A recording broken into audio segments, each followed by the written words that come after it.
اور پاک دھرتی کے بیٹوں نے ایک بار پھر دشمن کے عزائم خاک میں ملا دیے۔ جنوبی وزیرستان کے علاقے سراروغہ میں پاک فوج نے خفیہ اطلاع پر دہشت گردوں کے خلاف کارروائی کی، جس میں فتنہ الہندوستان کے 11 خوارج جہنم واصل ہو گئے جبکہ 7 زخمی ہوئے۔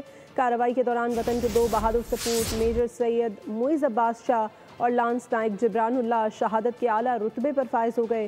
شہید میجر سید معیز کا تعلق چکوال جبکہ لانس نائک جبران اللہ کا تعلق بنوں سے تھا۔ مٹی کے بیٹوں نے ایک بار پھر لہو سے وفا کی داستان لکھ دی۔ جنوبی وزیرستان میں پاک فوج نے دشمن کے ناپاک عزائم خاک میں ملا دیے۔ جنوبی وزیرستان کے علاقے سراروغہ میں پاک فوج نے خفیہ اطلاع پر آپریشن کیا۔ کارروائی میں فتنہ الہندوستان کے 11 دہشت گرد جہنم واصل ہو گئے، 7 زخمی بھی ہوئے۔ دہشت گردوں کے خلاف لڑتے ہوئے پاک فوج کے نڈر آفیسر میجر سید معیز عباس شاہ اور لانس نائک جبران اللہ وطن پر قربان ہو گئے۔ ISPR کے مطابق میجر معیز شہید نے خوارج کے خلاف کئی کامیاب آپریشنز میں دلیرانہ کردار ادا کیا۔ ان کا تعلق چکوال سے تھا جبکہ لانس نائک جبران اللہ کا تعلق بنوں سے تھا۔ ISPR کے مطابق سیکیورٹی فورسز فتنہ الہندوستان کے مکمل خاتمے کے لیے پرعزم ہیں اور شہداء کی عظیم قربانیاں جوانوں کے عزم کو تقویت دیتی ہیں۔